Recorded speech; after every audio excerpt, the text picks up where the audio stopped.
मैं रुख विनोद जगदाले का ही कर लेती हूं। विनोद जगदाले, जो घमासान मचा हुआ था महाराष्ट्र की राजनीति में 16 विधायकों की अयोग्यता को लेकर, वो तो कल स्पीकर के फैसले से साफ हो गया। तो ये घमासान खत्म हुआ है क्या, या फिर असल लड़ाई अब शुरू हुई है? क्योंकि अभी तो एनसीपी को लेकर भी फैसला आना है ना। देखिए, घमासान कह सकते कि पूरी तरह खत्म नहीं हुआ है। कल ही शिवसेना यूबीटी के चीफ उद्धव ठाकरे ने स्पष्ट किया है कि इस फैसले को लेकर हम सुप्रीम कोर्ट में जाने वाले हैं और सुप्रीम कोर्ट में हम अपनी बात वहां पर रखने वाले हैं। स्पीकर ने मुख्यमंत्री से जब मुलाकात की थी तब उसको लेकर भी एक हलफनामा सुप्रीम कोर्ट में उद्धव बाला साहब ठाकरे पार्टी की तरफ से दाखिल किया गया था और कहा यह गया था कि इस मुलाकात को भी संज्ञान में लिया जाए। लेकिन कल का जो फैसला आया है, उस फैसले को देखते हुए कहीं ना कहीं शिवसेना यूबीटी को महाराष्ट्र में एक झटका महसूस हुआ है।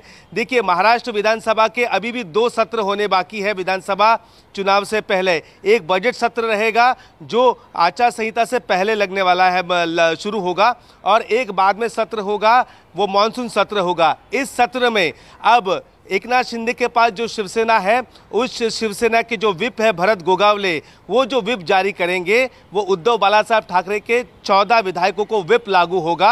अगर वो विप नहीं मानते हैं तो फिर से कार्रवाई होगी कि इन 14 विधायकों को डिस्क्वालीफाई कर दीजिए और ये विधानसभा अध्यक्ष के पास ये याचिका जा सकती है। देखिए, अब तो तलवारें बाहर निकल चुकी है। अब ये लड़ाई कह सकते हैं शिंदे और ठाकरे में, और आगे का रुख बड़ा रुख अख्तियार कर सकती है। एकनाथ शिंदे जो कल एयरपोर्ट पर उतरे रात को, और रात को वहां पर उनका स्वागत हुआ, तब उन्होंने कहा कि ये जो रिजल्ट आया है विधानसभा अध्यक्ष का, ये कहीं ना कहीं जो परिवारवाद है उसको झटका है। पार्टी में जो हुकुमशाह है, जो एक अकेले पार्टी चलाने की कोशिश करते हैं, ये उनके लिए झटका है। आज जो रिजल्ट आया है वो कहीं ना कहीं बाला साहब ठाकरे और शिवसेना नेता आनंद दिघे के विचारों का विजय है और हम आगे लेकर इसे चलेंगे। देखिए, समझने की बात है, भले ही ये शिवसेना यूबीटी के लोग कह रहे हैं, आनंद दुबे भी मुझे सुन रहे होंगे, वो कह रहे हैं कि हम जनता की अदालत में जाएंगे, जनता के पास, जनता सब तय करेगी। लेकिन एक बात है कि जनता को जल्दी भूलने की आदत भी होती है, और कहीं ना कहीं एमवीए में देखें तो एमवीए में सब कुछ साफ नहीं चल रहा है। अब शिवसेना का रिजल्ट आ चुका है, अब शरद पवार और अजित पवार गुट का जो एनसीपी का वो रिजल्ट आएगा। इसके बाद एमवीए कहीं ना कहीं कमज़ोर होती हुई महाराष्ट्र में दिख रही है। पिछले कुछ चुनाव में एमवीए ने अच्छा वहां पर अपने नंबर बढ़ाए थे विधान परिषद चुनाव में, लेकिन एकाएक आगे जाकर शिवसेना और एमवीए है वो महाराष्ट्र में थोड़ी कमज़ोर होती हुई यहां पर नजर आ रही है। इसका असर चुनाव पर भी देखने को मिलेगा। देखिए, सीट शेयरिंग को लेकर उद्धव ठाकरे अभी भी 23 सीटों पर अड़े हुए हैं। कांग्रेस 23 सीट नहीं देना चाहती है, लेकिन एमवीए में वो कह रहे हैं कि हम एक साथ चुनाव लड़ेंगे। उधर दूसरी साइड प्रकाश अंबेडकर जो पिछली बार 10 लोकसभा की सीटें गिरा चुके हैं, उनको साथ में लेने के लिए कांग्रेस अब तक कोई काम नहीं कर रही है। एक बात है कि कांग्रेस को अब है ना सर्वाइवल की लड़ाई लड़नी चाहिए, ना कि बदले की। लेकिन कांग्रेस को नहीं समझ पा रही कि महाराष्ट्र में कैसे आगे बढ़े। अब कल का रिजल्ट कहीं ना कहीं शिवसेना शिंदे गुट में इनकमिंग, यानी लोग जो बाहर बैठे थे कि रिजल्ट क्या आता है, पार्टी किसके पास जाती है, वो अब लोग ज़्यादा से ज़्यादा इनके साथ जुड़ने की कोशिश वहाँ पर करेंगे। 2 फरवरी को सुप्रीम कोर्ट में सुनवाई है कि शिवसेना का चुनाव चिन्ह और शिवसेना किसकी, इसको लेकर सुप्रीम कोर्ट में सुनवाई है, उस पर भी सभी की निगाहें लगी हुई है।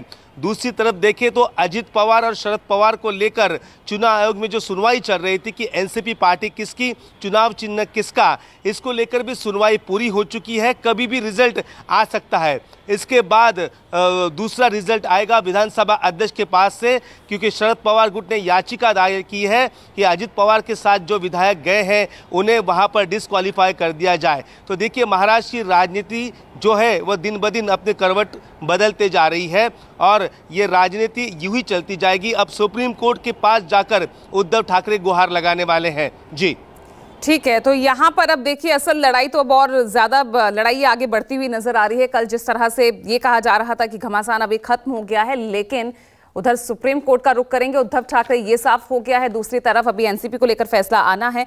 विनोद, अभी फिलहाल किस तरह की हलचल देखने को मिल रही है? कल स्पीकर के फैसले के बाद जो आरोपों की बौछार विपक्ष की तरफ से की गई है, सत्ता पक्ष की तरफ से उसका जवाब दिया गया, क्या हलचल फिलहाल, और आज क्या कुछ तस्वीर नजर आएगी महाराष्ट्र से?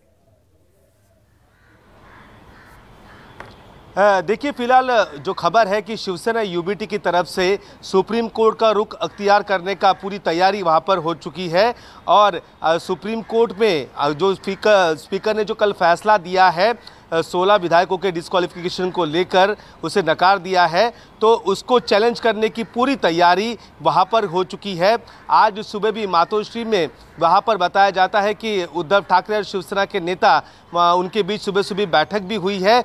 वकीलों से सलाह मशवरा वहां पर किया जा रहा है कि किस तरीके से वहां पर सुप्रीम कोर्ट में हम चैलेंज करें, क्योंकि सुप्रीम कोर्ट में चैलेंज करके वहां पर उनकी बात भी सुनी जानी चाहिए, किन ग्राउंड्स के आधार पर वहां पर जाना चाहिए। इसको लेकर वहां पर माथापच्ची चल रही है। कल शिवसेना यूबीटी चीफ उद्धव ठाकरे ने भी अपने प्रेस कॉन्फ्रेंस में कहा था कि अब सुप्रीम कोर्ट में हम जाएंगे, अब सुप्रीम कोर्ट से हमें वहां पर मदद मिलने के आसार है, मतलब राहत मिलने के आसार है। तो कल उदय सामंत जो मंत्री है एकनाथ शिंदे के शिवसेना के, और वहां पर उन्होंने एक बात कही थी कि हमने एक मांग की थी कि उद्धव ठाकरे गुट के 13 विधायक अपात्र घोषित होना जरूरी है। हमने सारे सबूत उनके पास दिए थे, लेकिन स्पीकर ने ऐसा नहीं किया। अब देखते हैं, मुख्यमंत्री से बात करेंगे, पार्टी के अंदर बात करेंगे और जरूरत पड़ने पर हम भी सुप्रीम कोर्ट वहां पर जा सकते हैं। देखिए, अब आने वाले, जैसे मैंने पहले कहा, आने वाले 2 विधानसभा सत्र में अब जो भी कोई भरत गोगावले जो चीफ व्हिप है शिवसेना के, वो व्हिप जारी करेंगे और वो किसी भी हाल में व्हिप उन 14 विधायकों को वहां पर लागू पड़ेगा और उन 14 विधायकों को व्हिप की तरह कहा वोटिंग करनी है, कहा हाथ खड़े करने हैं किसी विधेयक को लेकर, वो उनको वहां पर जाना पड़ेगा। अगर ये नहीं मान्य होता है तो उन पर भी वहां पर कार्रवाई होगी। आने वाला जो समय है वो कोर्ट और कचहरी के इसमें ही जाने वाला है महाराष्ट्र की राजनीति का। जी।